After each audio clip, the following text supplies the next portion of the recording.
Recall that to get these values to be percentages, we have to change the settings of the value that we're measuring. So we are measuring profit. Right now we're looking at the overall, the sum of profit. We click on the sum of profit, value field settings, and now we want to show the value as a percentage. So I'm going to say percentage of, and now the question is percentage of what? Well, I want each of these numbers for Cupco to be a percentage of Cupco's grand total. Well, that's a column total, and so I'm going to say percent of column total.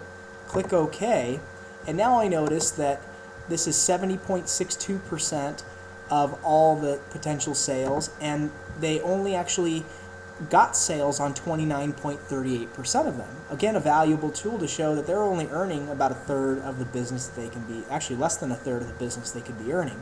Plastico even smaller than that. So now I can click inside of there under Pivot Table Tools, Options, Pivot Chart, insert a bar graph, click OK, and the beautiful thing is it shows me yes, no down here, and then the red bar is Cupco, the blue is Plastico is red, Cupco is blue. And if I switch these around, row and column totals, you're going to notice that that just changes Cupco, Plastico on the bottom, and then yes, no for each of the two bars there. So it just depends on how you want to see it. Part F is a little trickier. Here what we want to be looking at is the percentage of sales made by sale, company, and quarter. So we actually want to look at the percentage of sales made by whether or not there was a sale, by the company, and by the quarter. So we would need basically 3 dimensions in order to be able to plot all these characteristics. We could do sale on the row, yes, no, columns on the column, or company on the columns, but that is going to be all we could do in 2 dimensions. So why not have sale and quarter on rows and columns, and then company we could actually create 2 separate tables for. So let's do that.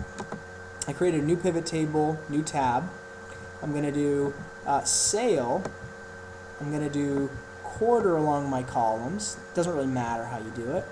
And for this table, I am going to actually you can either drag company into your report filter, or you can just on the company button click and then unselect or select things. The thing I don't like about doing it this way is that there's no way of telling visually right away what the filter is, except I guess you see the filter up here. So one of 2 ways: you can either drop company into the report filter or just filter it where it is.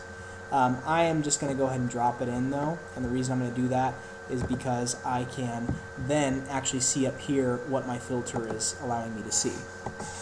And then I want to see the percentage of sales made. Okay, so sales, I will put, doesn't really matter what you drop in.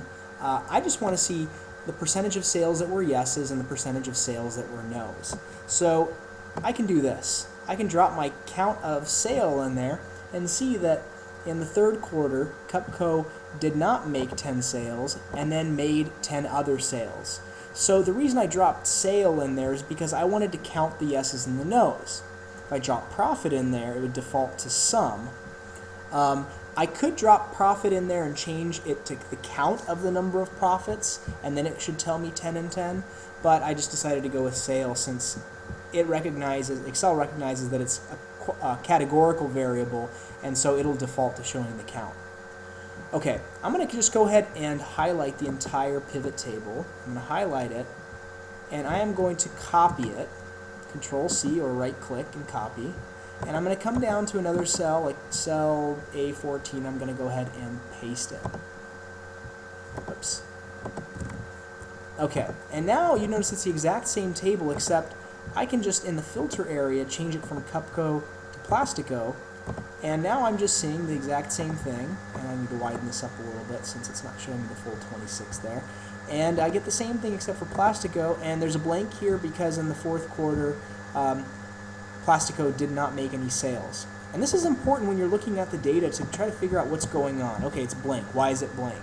And at this point, I might go back to the data and say, okay, were there no yeses for 4th quarter for Plastico? And then I jump down and I can see that, right, for 4th quarter, Plastico had all no's, and so they had 0 sales.